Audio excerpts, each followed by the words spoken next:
Hello, Galaxy. I'm Chris Perillo, and this is my view in fewer than two. Apple continues to make magic products. You know they're magic because sometimes they put the word magic like on the box. This is the Magic Keyboard that I recently upgraded to and just got it today. As a matter of fact, it was on sale, a whopping $50 off, which was like almost like what was a massive savings. And so I upgraded to it because I needed one thing and one thing alone: Touch ID. I didn't realize that Touch ID was available in a wireless keyboard from Apple, but it is, even though, unfortunately, much like the new Magic Mouse that I was lamenting the other day, the keyboard itself doesn't have a dark metal option.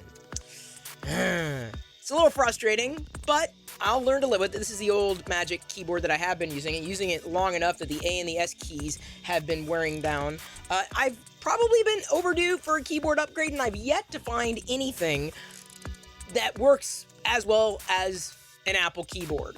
And I say that going back a few wireless generations. The key travel, the responsiveness. I've never found a better keyboard on a notebook or a laptop, which I do use because I have this keyboard, or my wireless keyboard's connected wirelessly to the laptop, which are connected to the screens. There's live.perillo.com behind me. I've yet to find a better keyboard. So I'm going to say Apple did fairly well, or has done very fairly well with their Magic Keyboard series, or the keyboard series, for a number of years. Yeah, it still uses Lightning for charging, but I've yet to find anything better. Does anybody have any specific recommendations? You made a few recommendations for a Magic Mouse alternative, but what about a Magic Keyboard? I mean, it's kind of hard to beat the Touch ID built right in.